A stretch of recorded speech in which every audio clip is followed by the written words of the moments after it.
everybody, it's Shu. We're playing Shadowverse again. This time I'm not doing the long, in-depth commentary, just sort of talking along with some games that I recorded. We had 3 quests today, so let's get cracking. We're still playing Stormhaven. 28:51 to go to reach A3.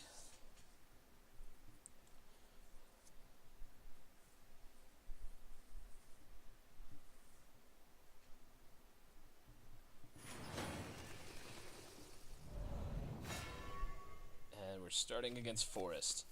Tricky thing about Forest is it's really hard to place what they're on, because so many of the Forest decks run the same cards, the same sort of core, and then have different win conditions. There's also a bunch of things that are completely valid in Forest that don't appear in every list. They're kind of like weird tech cards. So it's really hard to tell, you know, if you're running against mid-range, tempo, purgatory forest, until you see some sort of telltale card. Now, I mulled off the 2 bodies, Heavenly Hound and Prison Priestess, because I was comfortable starting with just Beast Call Arya and trying to go for a turn 1 play. Because Forest doesn't usually start very fast. It mostly tries to build a hand and then set up like big swingy turns.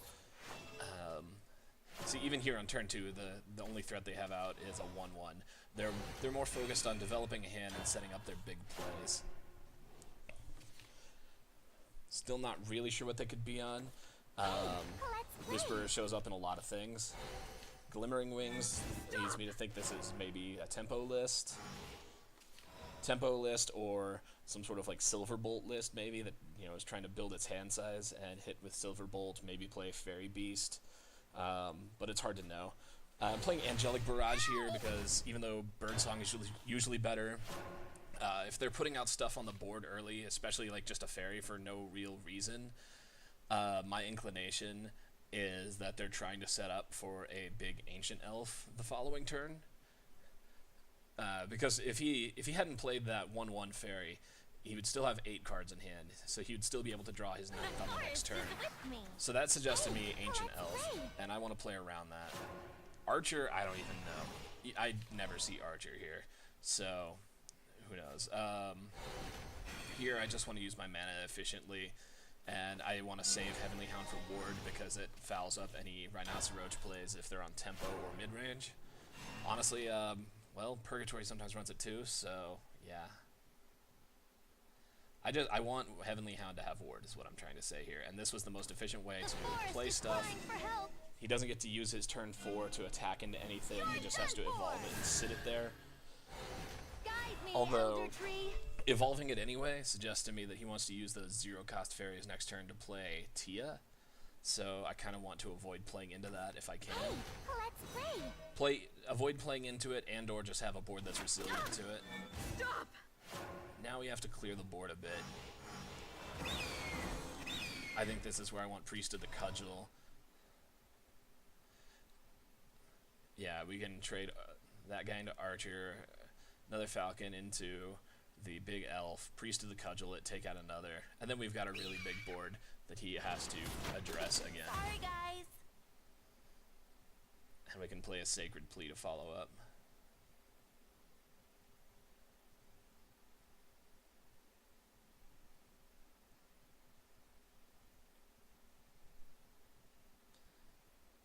Yeah, I think that's the best. And then we've got a lot of different options the following turn. You were done for. We'll sort of react based on what they're playing. But he's already spent one of his evolves, and his board is not really any better for it right now. We're still an evolve ahead, and with a much stronger board. I'm expecting 0-cost fairy, Tia, and then bounce Tia with the 1 remaining mana. But it's hard to know. Cynthia reporting. Okay, Cynthia's a play too. Cynthia is definitely more a tempo-oriented thing. So I guess he's going to be playing the sort of standard tempo list. Hey, let's play. And it makes sense, yeah, he wants to get rid of a tiger because a tiger hasn't evolved yet, so that represents more potential damage. They're all 4/4s, but the 4/4s that get bigger are more dangerous. Okay. we have to get rid of Cynthia because we can't let him just keep hitting us harder and harder with that. Both with Cynthia herself and by making all the different fairies stronger. Start with that. Trade that out. No, stop! And by leaving these fairies on board here, we make it harder for him to effectively use them. He'll have to just cash them out into the Hound for free, basically, if he wants to play Tia now. And we evolve the Tiger to pressure damage because we have a stronger board now and a stronger board in the future turns, probably. So we want to start pushing damage through. We also want something that if he plays Tia and gets the bodyguard through to hit the Tiger, we want it to die. We don't want it to sit around being 6-2.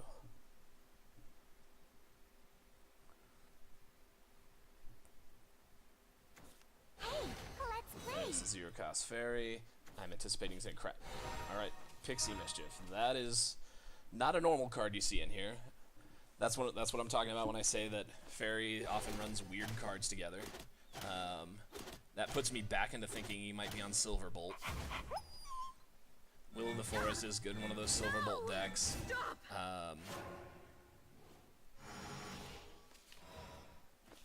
As is Mischief.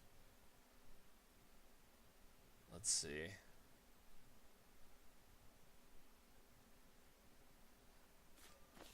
Well, he's not going to have the mana to Silverbolt us this turn, so we should try to win before he can get that chance. And I don't think he has the cards to, well, he could have the cards to roach us out here, but it'd need to be a pretty good set of stuff. And I think if that were true, he wouldn't have played Pixie Mischief, because using that to recur it can be really good.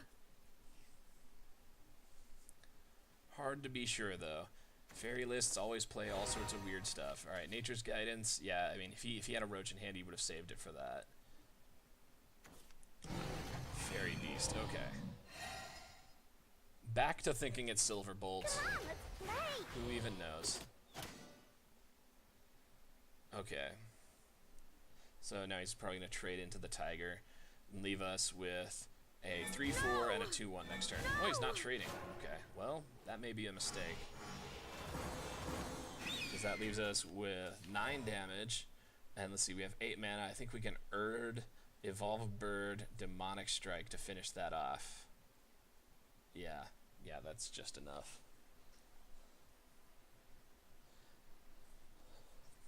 That leaves us with more of a game plan than Moonell Mirage here.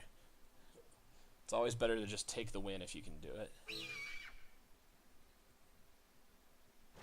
Ow! Ah! Oh, come on!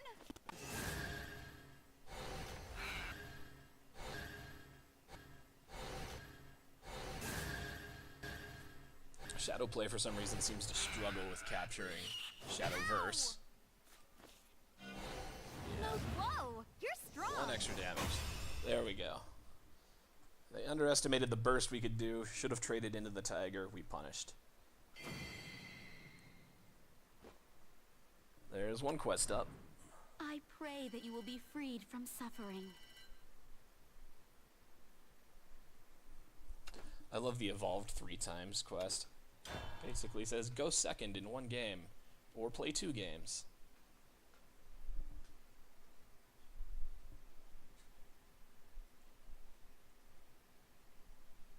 Let's keep it going and move to this next game.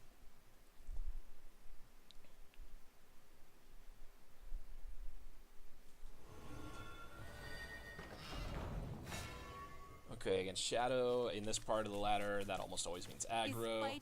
We're going first. That's not great for our hand, but it's often nice to go... Ooh, this is like the perfect hand. It's often nice to go first against aggro just because you deny them the initiative.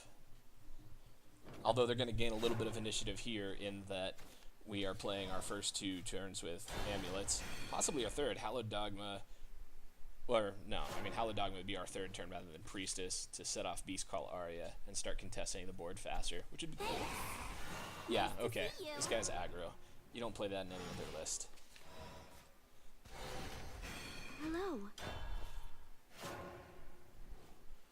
And if we get a 1-drop, either off of our draw or off of Hallowed Dogma, then we can use our mana efficiently. I'm thinking we Hallowed Dogma this and use the Hawk to trade into the 2/2, and then our board is a 4/4 versus his 1/1. And we've got cards on the way.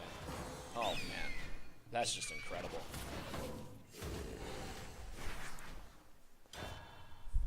This is just a really nice tempo here. Especially for going first, like... Okay, maybe Hallowed Dogma the Pinion to crash into that. Yeah, Hallowed Dogma the Pinion to crash the Falcon into the 3/2, and then put down a Beast Call to prepare for another turn, and then we can Hallowed Dogma that the next turn to set that off. Oh my goodness. We just have the most vicious tempo. So next turn we're going to have 5 mana. The first impression is probably Prison Priestess to see what it draws us, and then most likely Hallowed Dogma or the Beast Caller to speed that up. Okay, he's trying to get up in there. Is he going to evolve the skeleton? Oh, he's going to evolve that. Okay, so he's going to trade Skull Beast and the skeleton and the tiger. That's the only explanation. Yeah. Try to take this board back with a 3/1 while we don't have any guys, but we have another Hallowed Dogma. I'm not going to lie to you, these are some really lucky drops, but I will take it. We could play the 2 1-drop amulets, but I think getting Beast Call back out again is much more advantageous. Oh my goodness, and we draw a second moon. So once we decide we want to start evolving, we can throw 10 face damage at him, which would be lethal if we get these 6 on board through at least once. Rise of the Dead. Okay, he's getting that skeleton back. Is he going to evolve it into the tiger? No, I guess not. Okay, I'm cool with that. Alright, yeah, I think we do Moon here so that next turn we can Pinion and Garuda if we need. You're done for. And the moonlight drop. It's such an eyesore. You're mean. Bad. yeah, let's just pressure him. He can't kill us the next turn, and we have a bunch of different ways to finish this game off. Like, even if he clears this board, we have his death in hand multiple ways. Time to go a little wild. Okay, yeah, he'll evolve that, and then 2 damage to Moon to take that out, and that's fine, because he'll be out of mana. I haven't let loose lately. And he can trade those other 2 guys in the tiger. Sorry, gotta go. But then we're left with 2 on board, and so many different ways to kill him. Oh, it's so bright. Yep. And let's kill him the fancy way. Let's do it with Pinion and Garuda. Gotta show him we still had all Ds. You're most impressive. Alright. Second one down. I think that's another quest. I think we had a win 2 games quest. Yep. I pray that you will be freed from suffering.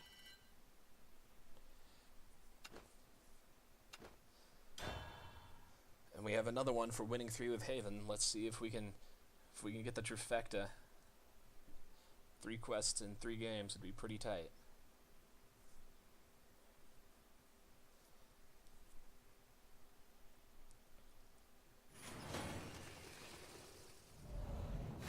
Okay, playing against Blood. That can be control or aggro.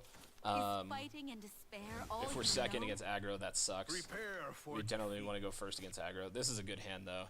We have something to play turn 1, we have removal turn 2, we have board to contest on turn 3, so I'm keeping this. Usually I just assume they're aggro because it's more likely to be. Plus, if you're playing the control, you probably have all this fancy stuff, and he's not running any fancy stuff. Urias with the default sleeves, he's probably just aggro bats. Nothing wrong with aggro bats. Oh, and this is great. We can Black and Scripture this to punish him for having a slow start. He'll play something on turn 3, and we'll be a little behind, because that's when we'll finally start contesting the board, but if he wants to start contesting at turn 3, that's usually in our favor. That's too far behind for aggro bat, because we start overtaking him in card quality. We could Sacred Plea and then Scripture something, but I want to use Scripture on something better, like another Vania or something. Plus, I mean, with a 2-1 and probably more bats to follow, if we draw Angelic Barrage, I'd like to use it there rather than waste our Scripture. Yeah, if we draw Angelic Barrage, and we got a chance with Sacred Plea and our draw, then we could just really mess him up. Okay, we didn't get it, so we have to figure out how to clear this board. I think with 4 mana, we blacken Scripture one thing, we put out Manu and evolve it, and then we kill something, he's left with 1 bat. And that's a pretty good spot to be in at the end of our turn 4. Some people might go after the other bat because it leaves him in a position where Vampiric Fortress does nothing. But I don't think he's going to be able to set off Vampiric Fortress here, and the 2 damage on the board is a little scarier to me. Stop! Toodaloo! And plus, it could have traded into our Manu then at this point. That would suck. Now he's not left with a good trade, unless he wants to evolve it and crash in. But if he's evolving bats, he probably wants to pressure the face. Yeah, watch, he's going to pressure face. And we're going to laugh. No! Why are we going to laugh? Because we have 3 damage to it with Demonic Strike next turn. And we can still play with our extra 1 mana here. It's not a very impactful turn, but it leaves him with nothing and only 1 evolve. And he can spend that to put on some phase damage, but I doubt he can finish us off. Like, you have to evolve 2 Implanters, and he can only evolve 1. Although, I mean, this Implanter's going to be big. We need to figure out what we're going to do with it. We could crash in and evolve Hawk and Manu to do it if we played out Garuda. I think if we play Garuda, we evolve it and crash that into it, because it'll still be alive, and then we crash in the Hawk.